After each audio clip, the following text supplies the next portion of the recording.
મિત્રો, હિન્દુ સનાતન વિવાહ પદ્ધતિમાં લગ્નને એક સંસ્કાર ગણવામાં આવે છે, જેથી હસ્તમેળાપ બાદ વર વધુ એક થઈ જાય છે. જ્યારે અન્ય ધર્મોમાં લગ્નને પતિ પત્ની વચ્ચેનો એક કરાર ગણવામાં આવે છે, જેને કેટલીક પરિસ્થિતિમાં તોડી પણ શકાય છે. પરંતુ હિન્દુ ધર્મમાં લગ્ન સમજી વિચારીને કરવામાં આવતો સંસ્કાર છે. जब तक पूरे न हो फेरे साथ तब तक दुल्हनिया नहीं दुल्हा की. નડિયાદ કે પાર ફિલ્મનું આ ગીત મોટાભાગના લોકોએ સાંભળેલું જ હશે. સુપ્રીમ કોર્ટ મુઝફ્ફરપુર કોર્ટના એક કેસની સુનાવણી દરમિયાન આ વાતોનો અર્થ દરેક વ્યક્તિને સમજાવ્યો છે. સુપ્રીમ કોર્ટ હિન્દુ વિવાહને લઈને મહત્વપૂર્ણ ચોંકાવણીઓ આપે છે. સુપ્રીમ કોર્ટના આ નિર્ણયમાં હિન્દુ મેરેજ એક્ટ 1985 હેઠળ હિન્દુ વિવાહની કાનૂની જરૂરિયાતો અનિત્રતાને સ્પષ્ટ કરતા જણાવ્યું કે રીતિરિવાજ અને સાત ફેરા વચ્ચે લગ્ન માન્ય ગણાશે નહીં. હિન્દુ સનાતન વિવાહ પદ્ધતિમાં લગ્નને એક સંસ્કાર ગણવામાં આવે છે, જેથી હસ્તમેળાપ બાદ વર વધુ એક થઈ જાય છે. જ્યારે અન્ય ધર્મોમાં લગ્નને પતિ પત્ની વચ્ચેનો એક કરાર ગણવામાં આવે છે, જેને કેટલીક પરિસ્થિતિઓમાં તોડી પણ શકાય છે. પરંતુ હિન્દુ ધર્મમાં લગ્ન સમજી વિચારીને કરવામાં આવતો સંસ્કાર છે.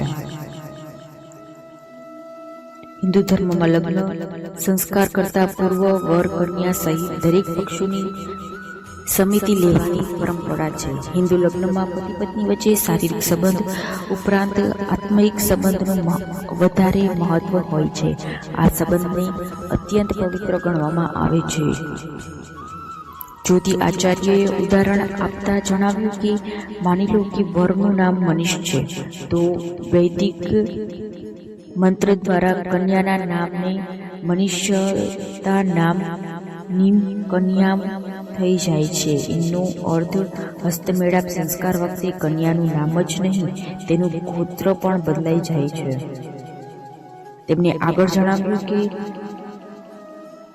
સપ્તપદીમાં પહેલા વચન ભોજન વ્યવસ્થા માટે, બીજી શક્તિ સંચાલન આહાર અને સમય માટે, ત્રીજું ધનની વ્યવસ્થા કરવા માટે, ચોથું આત્મિક સુખ માટે, પાંચમું પશુધન મિલકત માટે, છઠ્ઠું દરેક સૂત્રનું યોગ્ય લાઇફસ્ટાઇલ માટે તથા સાતમું પતિની આજ્ઞાનું અનુસાર કરી સદા તેની સાથે ચાલવાનું તથા આજીવન એકબીજાને સહયોગ આપવાની પ્રતિક્રિયા આપવામાં આવે છે. આ વચનને લગ્ન સંસ્કારને પૂર્ણ કરે છે. તમને જણાવી દઈએ કે supreme court Hindu marriage act હેઠળ જરૂરી માન્ય સમારંભ વિના ભારતીય લગ્નની નોંધના વલણ પર સખત વાંધો વ્યક્ત કર્યો છે. કોર્ટે તેના વિગતવાર નિર્ણયમાં લગ્નના મહત્વને પર દર્શાવ્યા છે.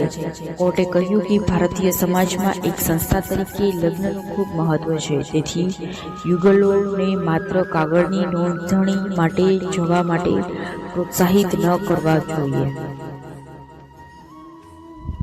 બાર એન્ડ બેચના અહેવાલ અનુસાર કોર્ટ કહ્યું, હિન્દુ મેરેજ એક્ટ હેઠળ માન્ય લગ્ન માટે વૈવાહિક વિધિઓ કરવી આવશ્યક છે અને કોઈ પણ વિવાહના કિસ્સામાં તે સમારોહના પુરાવા દર્શાવવામાં આવશ્યક છે. કાયદાની કલમ 7 મુજબ કોઈ પણ હિન્દુ ધર્મ માન્ય રહેશે નહીં, સિવાય કે અપક્ષકારોને આવા સમારોહમાં ભાગ લીધો હોય. આવી સમારોહ વિના કોઈ પણ સંસ્થા દ્વારા પ્રમાણપત્ર આપવાથી ન તો વ્યવહારિક દળસજ્જનની પુષ્ટિ થશે અને ન તો હિન્દુ કાયદા હેઠળ લગ્ન માન્ય ગણાશે.